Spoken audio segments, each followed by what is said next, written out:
Olá, dona Gislene de Porto Alegre, seu Manuel de Brasília, dona Herculana dos Jardins aqui em São Paulo. Eu sou Alexandre Maron e esse é o episódio 8 do Zap 60, feito para vocês que têm mais de 60 anos e querem se proteger da pandemia de Covid-19, a doença causada pelo novo coronavírus.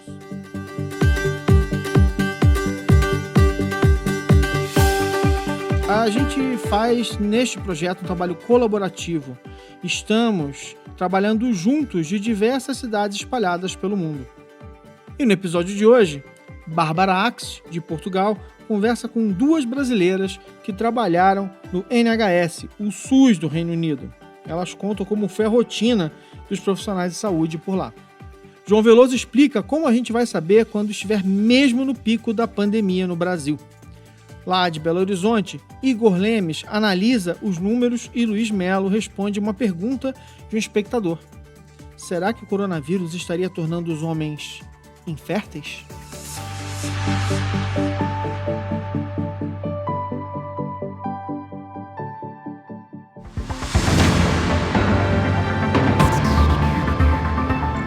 Então eu vou conversar com o Igor sobre os números da pandemia. Alô, Igor, como é que estão as coisas aí em Belo Horizonte? Olha, aqui em Belo Horizonte, na minha casa tá tudo bem, mas assim como no resto do país, as coisas vão de mal a pior. No Brasil, a gente já tá com 462 mil casos, isso hoje, e amanhã já vai ter mais uns 25 mil. A quantidade de mortos já passou de 27 mil, a situação do país tá de mal a pior. Mas hoje eu gostaria de falar um pouco sobre a imunidade de rebanho. Perguntinha, nessa linha a gente agora vai passar a Inglaterra, né? O Reino Unido, não é isso? Em número de mortes, a gente tá logo atrás da França, da Itália e todo mundo tá muito próximo. O próximo país que a gente vai passar é a França e muito rápido a gente vai chegar no Reino Unido. Que se tudo continuar como tá, a gente vai chegar muito perto dos Estados Unidos ou, infelizmente, passar eles no número de mortes. Eles que já estão com mais de 100 mil mortes, ainda continua crescendo. No Brasil, a gente está crescendo muito mais rápido do que qualquer outro país. É claro que comparar número de mortes não é uma prática exata, né? Porque a gente está comparando um país com 70 milhões de habitantes com outro que tem 210, outro que tem 300 e tantos milhões, então não é a melhor maneira. Mas, por outro lado, também, né, a gente, no último episódio, a Bárbara mostrou, né, comparou a Suécia com Portugal, que são países com populações próximas, né? E o resultado pode ser bem diferente, desde que cada país trabalhe, né, de forma correta. Aqui no Brasil, a gente se meteu numa confusão sem fim, né? Enfim. Mas vamos lá. Um dos problemas aqui do Brasil é que, justamente, né, pessoas do governo ficam falando que a solução vai ser a imunidade de rebanho, né? Essa coisa maluca que inclusive o conceito está todo errado, não é assim que funciona e tal, eles estão falando bobagem, mas de qualquer maneira, legal, tá? Digamos que a gente fosse falar de imunidade de rebanho. Explica isso melhor pra gente aí, como é que se chega em imunidade de rebanho? A imunidade de rebanho é quando a gente tem uma grande parte da população imunizada, ou seja, que já pegou o vírus e que, mesmo que essas pessoas entrem em contato com uma pessoa que está infectada, ela não ficará doente novamente, o que diminui a velocidade de contaminação do vírus. Primeiro, eu queria deixar claro que a gente não tem nenhum indício de que quem pega coronavírus tem imunidade para o resto da vida. Então, mesmo isso pode influenciar no futuro. Mas, por enquanto, as pessoas estão tendo imunidade. Vírus diferentes precisam de porcentagens diferentes da população imunizada para frear esse espalhamento de vírus. No caso do coronavírus, a gente estima que precisa de aproximadamente 70% da população ter contraído o coronavírus para a gente ter essa chamada imunidade de rebanho. Para exemplificar, imagine que você tivesse com o coronavírus e, sem você saber, você tem contato com 10 pessoas. Se essas pessoas não estão imunizadas, você contaminaria, em média, 2,5 ou 3, entre 2 e 3 pessoas. Se 7 delas, ou seja, 70% já estão imunizadas, você passaria o coronavírus para uma pessoa ou nenhuma. o que, quando você vai vendo mais pra frente, diminui bastante a velocidade que o vírus se espalha. Agora eu queria entrar um pouco em algumas contas que eu fiz pra gente tentar entender melhor como que isso funcionaria ou não funcionaria, como a gente vai ver. Aqui a gente vai simplificar bastante as contas, porque no mundo real as coisas são complexas. Então a gente simplifica para tentar fazer com que as contas cheguem numa aproximação da realidade. Tá. Primeiro que a gente vai considerar que a população é homogênea. Isso significa que elas têm a mesma chance de pegar o vírus e espalhar o vírus. A gente sabe que não é, mas isso ajuda a simplificar bastante as contas. O Brasil é um país muito diverso. E cada região tem uma estrutura diferente e isso reflete quantas pessoas de cada região de saúde, o SUS e os hospitais particulares também, conseguem atender. Então, primeiro eu quero falar sobre a imunidade de rebanho, sem considerar o sistema de saúde. Os defensores da imunidade de rebanho, eles dizem que a gente devia deixar o curso supostamente natural do vírus e que depois de 70% das pessoas forem infectadas, não teria com o que se preocupar, porque o vírus diminuía o seu contágio. Geralmente eles usam esse discurso para incentivar as pessoas a saírem de casa, quebrar a quarentena imposta pelos estados. Se isso acontecesse, primeiro que o pico da doença chega em 70%. Então, mesmo depois de 70% das pessoas serem contaminadas, a gente ainda teria casos acontecendo, só que numa velocidade diminuída. O que pode chegar até 90% da população contaminada. Se pelo menos 70% da população pegar a doença, a gente sabe que a letalidade real do vírus é em torno de 1%. A gente sabe que de todas as pessoas, considerando elas como homogêneas, 1% vai virar óbito. Então, se 70% das pessoas pegarem o vírus, isso significaria em torno de 1,5 milhão de pessoas mortas. Isso aconteceria muito rápido, em cerca de 2 meses. Claramente, deixar o vírus correr solto não é uma opção. Então, alguém que prega pela imunidade de rebanho pode ainda argumentar que podemos controlar o vírus para que ele só contamine uma certa quantidade de pessoas, o que não é factível. Mas imagine que vivemos nesse mundo onde conseguimos controlar a doença a um ponto de deixar as pessoas saírem de casa e ainda conseguir tratar aqueles que ficam doentes. Com a nossa capacidade hospitalar, só deixando as pessoas saírem e quando as pessoas do hospital forem tratadas, isso levaria aproximadamente 3 anos e meio para todas as pessoas pegarem Isso aí. Isso é um buraco conceitual, né? Que as pessoas não fazem conta, né? A gente chegaria no pico muito mais rápido do que qualquer sistema de saúde seria capaz. Então, assim, porque o ideal era a gente caminhar para os 70%, nunca estourando a capacidade dos hospitais. Exatamente. Né?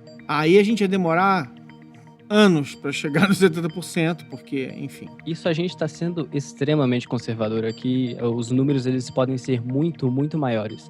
É bom deixar claro que uma vez que os hospitais estão cheios, se você sofreu um acidente, se você teve um ataque cardíaco ou qualquer tipo de assistência hospitalar que você precise, não haverá leitos. Então, a quantidade de mortos por coronavírus e por outras doenças aumentaria bastante. Mesmo durante esses 3 anos e meio das pessoas pegando o vírus, a letalidade real do vírus não muda. Então, ainda assim teria os mesmos 1,5 milhão de pessoas mortas. A melhor solução que a gente tem agora é a quarentena. Mas não a quarentena que a gente está vendo aqui no Brasil, mas uma quarentena muito mais rigorosa, talvez em algumas localidades, o lockdown, que é o que a gente precisa agora. A gente não pode deixar as pessoas pegarem o vírus para começo de conversa, né? Porque isso significa milhares, como já tem, ou milhões de mortos. Pois é, a minha mãe, né, tem 75 anos, se bem que acho que ela falou que não vai contar 75 não, porque começando não pôde ter aniversário direito, ela tá falando em pular e fazer 75 só ano que vem. Eu acho que não vai colar, mãe, mas tudo bem. Mas a minha mãe, por exemplo, estava perguntando assim, quando é que eu vou poder sair de novo? Eu falei para ela, dona Neide, a senhora não vai poder sair direito durante muito tempo. Ela, mas por quê? E se as pessoas começarem a ser liberadas? Eu falei, bom, mas primeiro que você não pegou a doença, você não tem imunidade, você pode ser tanto uma pessoa que vai ter poucos sintomas, quanto ser a pessoa que vai ter todos os sintomas e passar um aperto e eventualmente até morrer. Então, isso está fora de cogitação. Você vai ficar em casa o máximo que você puder. E você vai realmente, vamos esperar.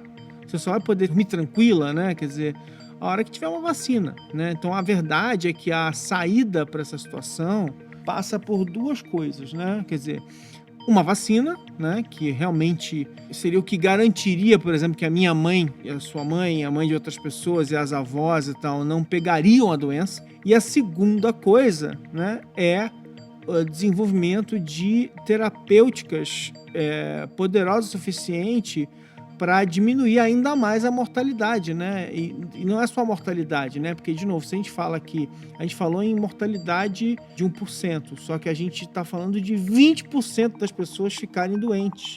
E no Brasil, 20% das pessoas ficarem doentes, estamos falando de 40 milhões de pessoas ficarem doentes, né? Quer dizer, com um risco gigantesco de que o índice por esmagamento do sistema de saúde dispare, vá muito além de 1%, 2%. Então a gente vive num mundo muito complicado. As pessoas, elas não... É engraçado porque elas não gostam de ler modelo matemático, mas elas usam matemática dessa maneira conveniente para elas, né? Como se a matemática fosse se curvar, né, a essas manipulações. A matemática ela é um pouquinho mais complicada do que isso. E até hoje não temos ministro da saúde novo, quer dizer, as coisas estão muito, muito confusas aqui no país. A gente aqui em São Paulo começou uma discussão de flexibilização da quarentena, né, com uma série de questões que vão surgindo e é engraçado, porque durante semanas São Paulo veio com um discurso, né, de não, aqui é ciência, mano. Mas aí de repente, não, mas aqui a gente vai começar a abrir e tal. E assim, e as curvas não estão elas não estão achatadas, não tem esse negócio de que subitamente a gente vai sair dessa rápido. Não é tão simples assim. Então, eu acho que realmente a questão econômica para muitas pessoas, a pressão econômica sobre esses governantes está fazendo eles começarem a arriscar a vida das pessoas, porque a vida deles não é tão... Eles não se arriscam assim, né?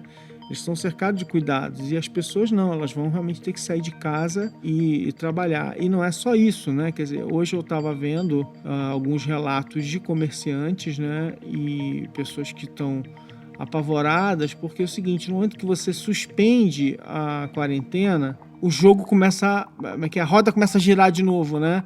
Todo mundo começa a querer cobrar os aluguéis integrais, você tem que pagar os salários das pessoas normais, sem nenhum tipo de negociação, então não dá para dar férias, né?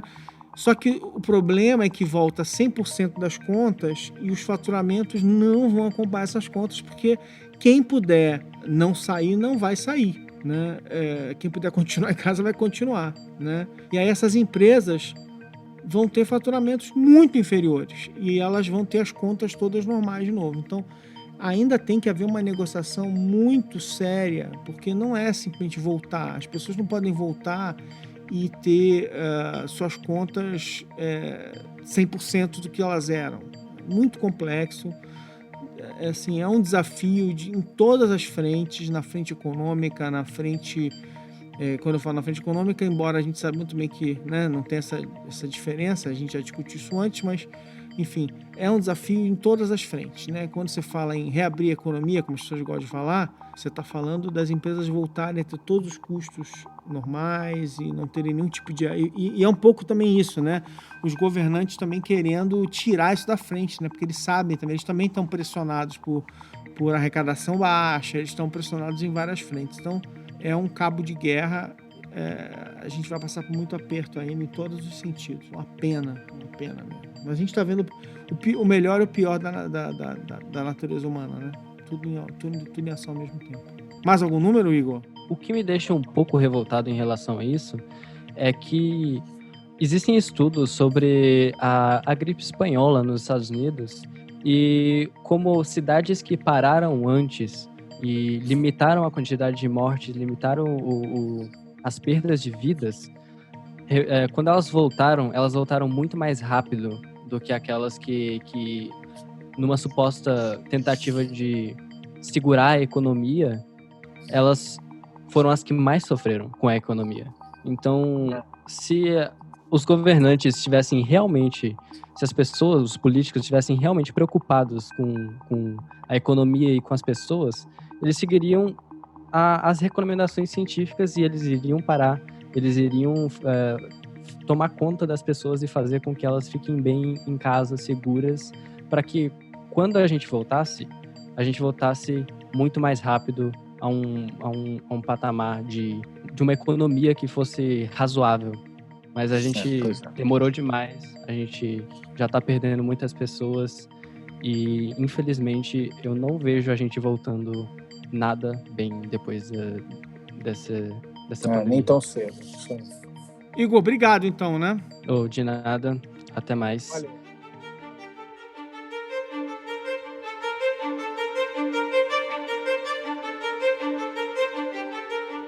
O João Veloso traz uma discussão legal para a mesa. É que a gente fala em pico da pandemia o tempo todo, né? Mas não chega. E aí a gente fica ansioso com os números que vão surgindo todos os dias. Afinal, então, onde está o topo desse inferno?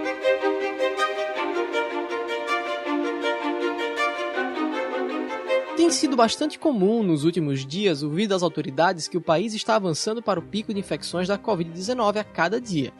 Mas o que é esse pico? E por que ele está sempre sendo adiado? Quando uma doença atinge o estágio de pandemia, os casos reportados de pessoas infectadas tendem a subir vertiginosamente a cada dia. No caso da Covid-19, os números de casos reportados por dia duplica a cada 4 dias. Se pensarmos em um gráfico, da esquerda para a direita, onde a linha que parte da esquerda vai subindo de acordo com o número de novos casos e se deslocando para a direita de acordo com o tempo, o pico da pandemia seria atingido quando estivéssemos com o máximo de contaminação por dia por vários dias seguidos, o que significa que a taxa de contaminação pelo vírus, o que significaria que a taxa de contaminação de vírus atingiu a cota máxima. Isso não significa necessariamente que a curva vai passar a diminuir a partir desse momento. Apenas que ou o número de casos atingiu a capacidade diária de testes das cidades e dos estados, ou que as medidas de isolamento social estão controlando o número de casos, impedindo que eles continuem subindo. Mas, mesmo quando essas curvas se achatam, ou elas ficam estacionadas, ou começam a diminuir, a epidemia ainda não atingiu o pico, por conta de outro fator, o número de casos ativos. Esse número vai continuar crescendo até que o número de pacientes mortos ou curados supere o número de novas infecções. Claro que os números oficiais dependem da testagem em massa de pacientes portadores da doença, o que infelizmente não acontece no Brasil. No nosso caso, os números reportados são apenas de pacientes graves que precisaram ser hospitalizados. No Brasil, as medidas de isolamento social adotadas por estados e municípios têm sido cruciais para impedir que esse pico de infecções aconteça cedo demais, quando as estruturas de resposta das secretarias de saúde dos estados ainda não estiverem prontas para dar conta da demanda de novos pacientes que vão chegar a cada dia. O pico é sempre adiado pelas autoridades justamente porque estamos conseguindo controlar o número de pessoas nas ruas, e assim estamos garantindo que menos pessoas se infectem ao longo do tempo, adiando assim a chegada do pico. É importante sempre reforçar as medidas de isolamento social, principalmente nesse momento em que passamos de mais de 7 mil mortos por Covid-19 no Brasil em apenas 3 meses de doença. Não vamos dar chance para a doença. Por isso, fiquem em casa, lavem as mãos e se cuidem. Prevenir é sempre o melhor remédio.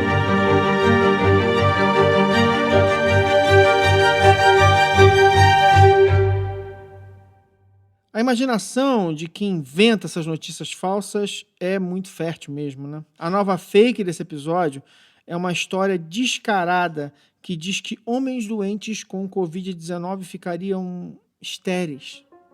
Luiz, explica essa cascata.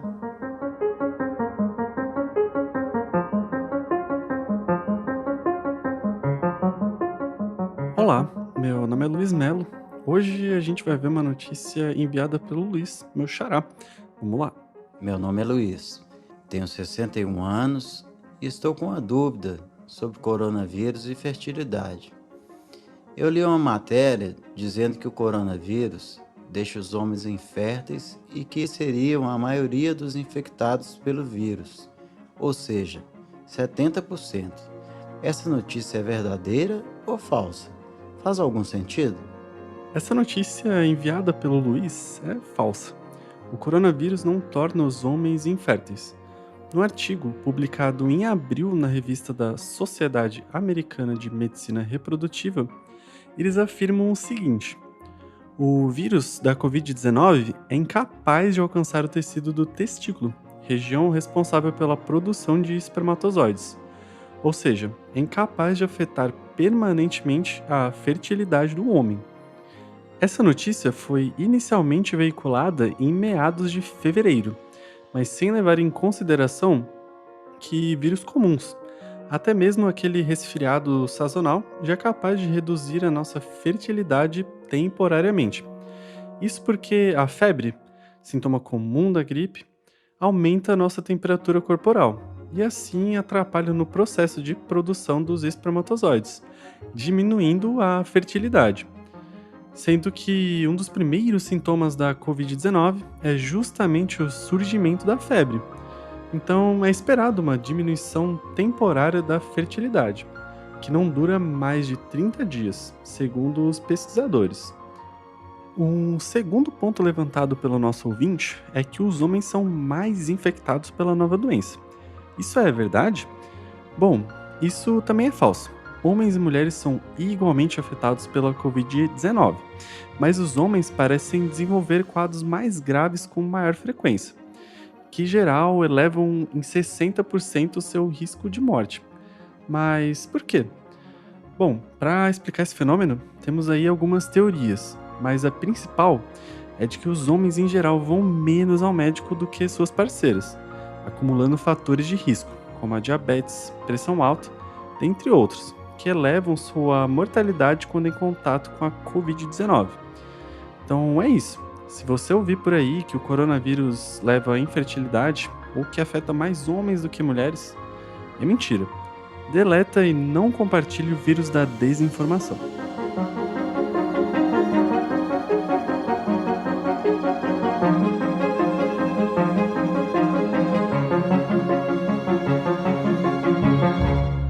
O Reino Unido está tentando trazer a população de volta à normalidade. Sabe-se lá se vai funcionar, né? A Bárbara Axe, que está em Portugal, conversou com 2 brasileiras que trabalham lá no SUS do Reino Unido, o NHS, e elas vão contar para a gente como é que foi a luta de semanas contra a doença. Eu conversei com 2 brasileiras que moram na Inglaterra e trabalham no NHS, que é o sistema de saúde público de lá. Elas me contaram um pouquinho da experiência que elas tiveram e como os hospitais tiveram que fazer adaptações para conseguir lidar com os pacientes de Covid-19. Elas também falaram sobre como elas estão se sentindo depois de tudo isso. Olá, meu nome é Bárbara e eu trabalho para um setor de fonoaudiologia aqui em Londres. Mas por causa da pandemia, eu e alguns colegas fomos transferidos para trabalhar no hospital, ajudando médicos e enfermeiros na UTI de um hospital com pacientes que tenham coronavírus. Recebemos o treinamento para aplicar a técnica de pronação em alguns desses pacientes internados, porque isso ajuda a oxigenação pulmonar de alguns deles. Para aplicar essa técnica, são necessárias 6 pessoas. 3 ficam do lado do paciente, da cama, e 3 do outro. O médico segura a cabeça e o ventilador mecânico e a enfermeira fica perto, porque caso haja alguma emergência, alguma coisa, eles já estão ali para agir. Todos os pacientes em que aplicamos a técnica de pronação estavam entubados. E a técnica de pronação é basicamente colocar a pessoa de bruços. E essa posição vai ajudar na oxigenação dos pulmões, vai permitir um maior fluxo sanguíneo.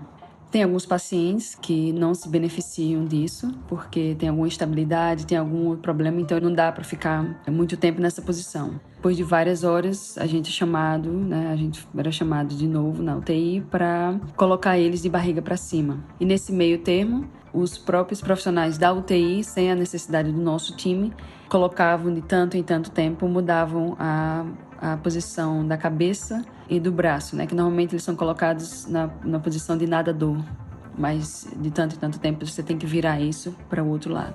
Minha rotina mudou completamente, porque foi a primeira vez que eu entrei numa UTI, um ambiente completamente diferente do que eu estava acostumada, e tudo mudou. Os horários, né, shifts longos, né, começando às 7h30 da manhã e terminando às 8 da noite. Mas, graças a Deus, as coisas melhoraram, estão melhorando, e eles não precisam mais da nossa ajuda na UTI. O número de pacientes diminuiu, por isso nós estamos voltando à nossa rotina normal, entre aspas, né, para trabalhar de casa agora. Obrigada, Bárbara. Eu também falei com a Bruna, que teve uma experiência um pouquinho diferente. Olá, eu sou a Bruna e eu trabalho num hospital no norte de Londres, bem grande. Foi um dos hospitais que primeiro começou a receber os casos de coronavírus aqui no país, quando os primeiros casos começaram a aparecer. Eu sou enfermeira e eu trabalho numa ala de cirurgia, ou seja, de pacientes pré- e pós-cirúrgicos. Aconteceram muitas mudanças quando começou, né, o coronavírus, desde a nossa adaptação ao receber os pacientes. Eu me lembro que no dia 19 de março eu recebi um paciente que era positivo e naquela época a gente ainda nem usava qualquer equipamento de proteção. Eu fiquei os 15 dias após esse dia bem nervosa, achando que eu poderia ter pego. Graças a Deus, não peguei.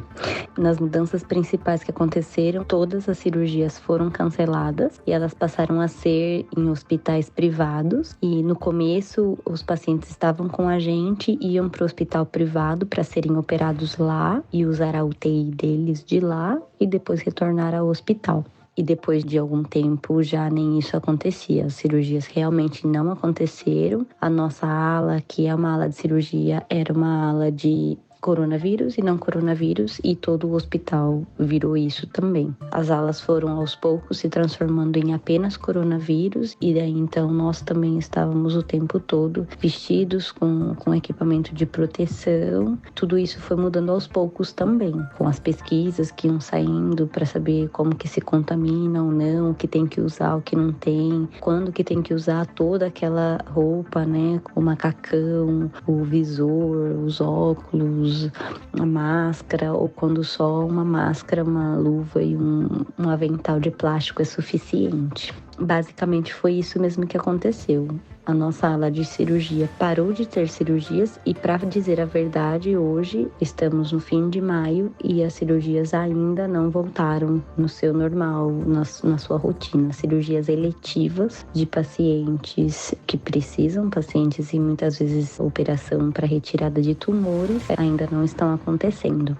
Mas há planos para voltar a começar em breve, já que tudo isso já está diminuindo. Foi bem pesado, foi bem triste. A gente viu muitas pessoas morrerem sem poder fazer nada para elas, porque não eram pacientes candidatos à UTI. Foi bem tenso. E eu, até hoje, com a minha família no Brasil, eu fico puxando a orelha, porque é uma coisa que eles ainda veem muito distante, por mais que tem muitos casos no Brasil. E eu fico sempre puxando a orelha, porque o que eu vi, ninguém mais da minha família viu. E é um pouco bem triste isso. Portanto, se cuidem, fiquem em casa. Vai passar, uma hora vai passar. Obrigada, Bruna. Eu também tô torcendo para sua família ouvir você e se proteger.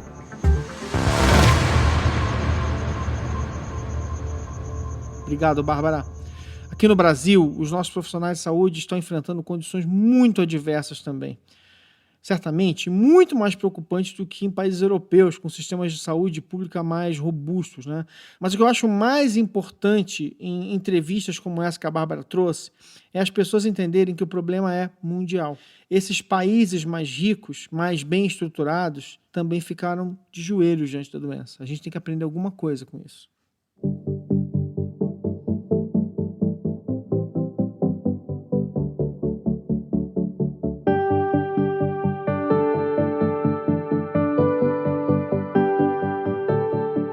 Obrigado por ouvir o Zap 60. Pois é, nem todo mundo sabe acessar um podcast, mas se você sabe, pode ajudar compartilhando os links com seus conhecidos que estejam nos grupos de risco. A gente acredita que informação protege as pessoas. Mande as suas sugestões e perguntas, a gente vai tentar responder ou achar alguém que responda pra gente. O e-mail é contato@zap60.com.br e o telefone é 11 98184 0398. Manda um WhatsApp pra gente. O Zap 60 foi escrito e produzido por Alexandre Maron, com as brilhantes colaborações de Igor Lemes, Luiz Melo, João Veloso, Bárbara Axt e Nicole Mesa-Salma. A criação do logo foi feita pelo designer Johnny Brito, a edição é de Carlo de Bortoli e Gustavo Heineken, e a produção é da Ampere. Um beijo para todos, fiquem bem e até o próximo episódio.